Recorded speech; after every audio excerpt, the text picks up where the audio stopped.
Now, if you would you untie that one, please?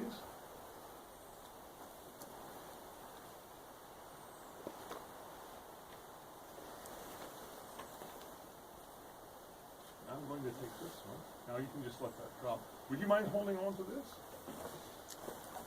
We'll just stand it up for a moment. Ladies and gentlemen, take a look at this flag.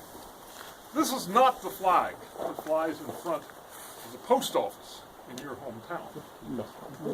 This is not the flag that flies in front of the visitor center right here at this park. But this is the flag of the United States. This was the flag of the United States between 1795 and 1818. I'm sure that most of you know the original first flag of the United States had 13 stars. 13 stars. Stripes. How many does this one have? 15. 15. That's because by 1792, the United States had added 2 new states: slave state, a free state, Vermont, Kentucky. For the next 3 years, legislators, congressmen, senators demanded that the flag be changed. We want to be on the flag. So finally, in 1795, the flag is changed. Vermont and Kentucky get their stars, 15. But those stubborn folks in Vermont, those contrary people in Kentucky demanded full equality. They got it. They wanted stripes. Count along with me. 1, 2, 3, 4, 5, 6, 7, 8, 9, 10, 11, 12, 13. Would you look at that? Vermont and Kentucky got their stripes as well as their stars. Okay, let's. Now, the fact that Meriwether Lewis and William Clark carry the 15-star, 15-stripe flag with them as they come across Western North America, the fact that Meriwether Lewis gives long-winded speeches, passes out the flag to Indian chiefs all across Western North America. That's kind of interesting. Thank you very much. But as Americans, I'm going to tell you that I don't think that's the principal reason why you should have a special feeling with a 15-star, 15-stripe flag. This is the flag of the United States for 23 years, all the way till 1818. That means it's the flag of the United States in 1814. In 1812, the United States foolishly declared war on Great Britain. A bad idea. But for 2 years, American ships go out into the ocean and attack British shipping, and it's pretty much ignored because the British had their eye on a big pest. Not the pesky Americans, but a huge pest. Napoleon Bonaparte in Europe. But at Waterloo, they dispose of him for the second and last time, and they immediately turn their attention to the Americans. They send 5,000 troops in ships to New Orleans. They send 5,000 battle-hardened European troops to Chesapeake Bay, where they unload. They march across Maryland. They defeat the American army and the American militias. They march into the nation's capital, Washington, and they burn most of the government buildings. They take any number of prisoners and put them on ships out in Chesapeake Bay. The ultimate goal is to take the city of Baltimore. If they take Baltimore and the port, they will effectively cut the eastern seaboard of the United States in half. The United States is a very young, very vulnerable country. We might not survive having the British hold Baltimore in that area for a long period of time. It's essential that Baltimore hold. Well, one of the prisoners taken was an American doctor, a doctor who had been treating casualties, British as well as American. His friends thought it was a terrible injustice. They hired a bright young attorney from Georgetown. Who knew you could find an attorney in Georgetown? But they did. He sails out into Chesapeake Bay, finds the ship where the doctor is held, and begins a negotiation that is eventually successful. But when he finally gets the doctor freed, it's a bad day.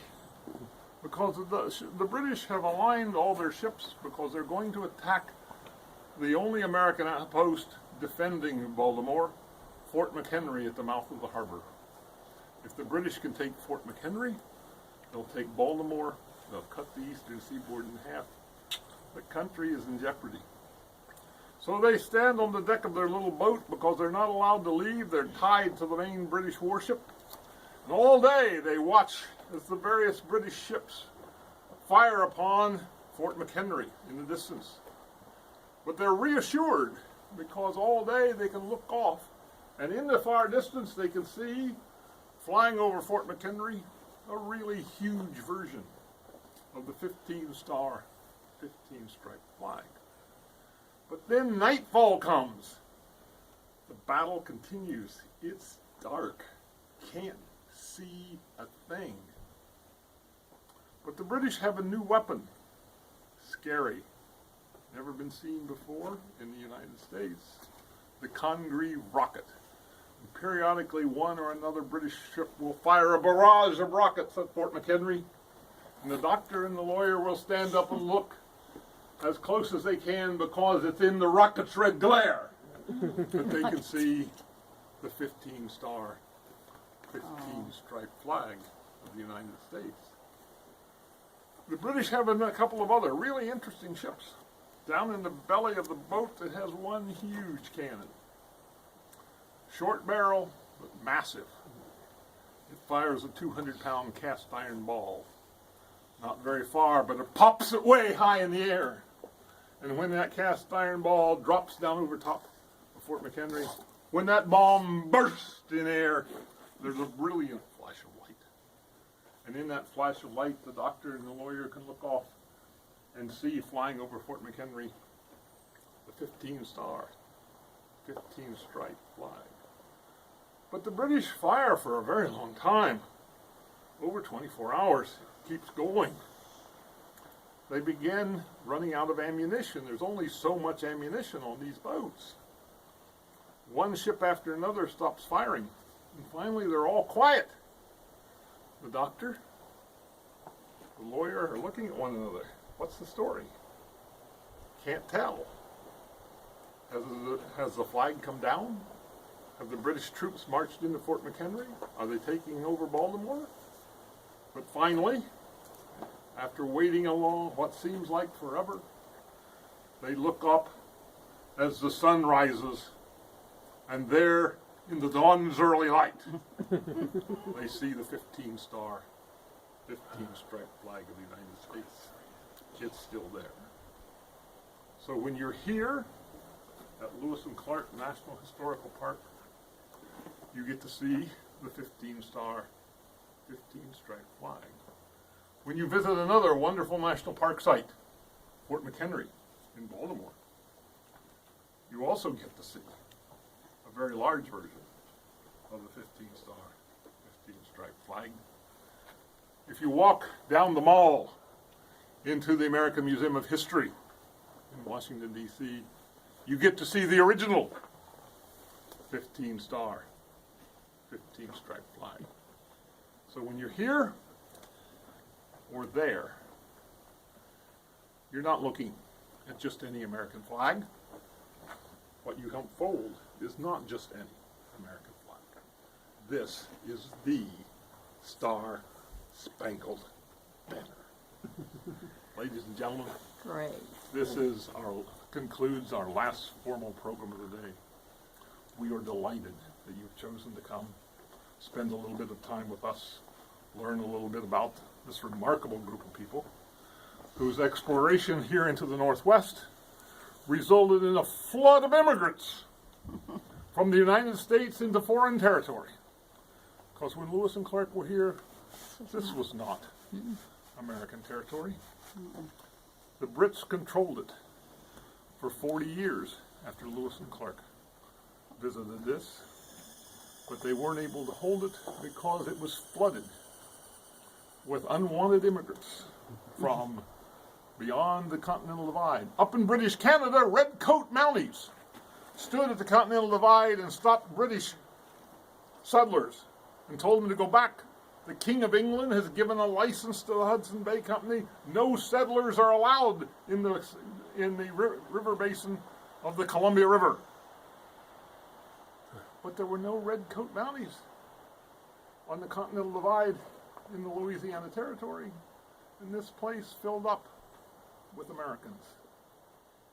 In 1844, we elected a remarkable president, a man who said, vote for me, and we'll go to war with Great Britain.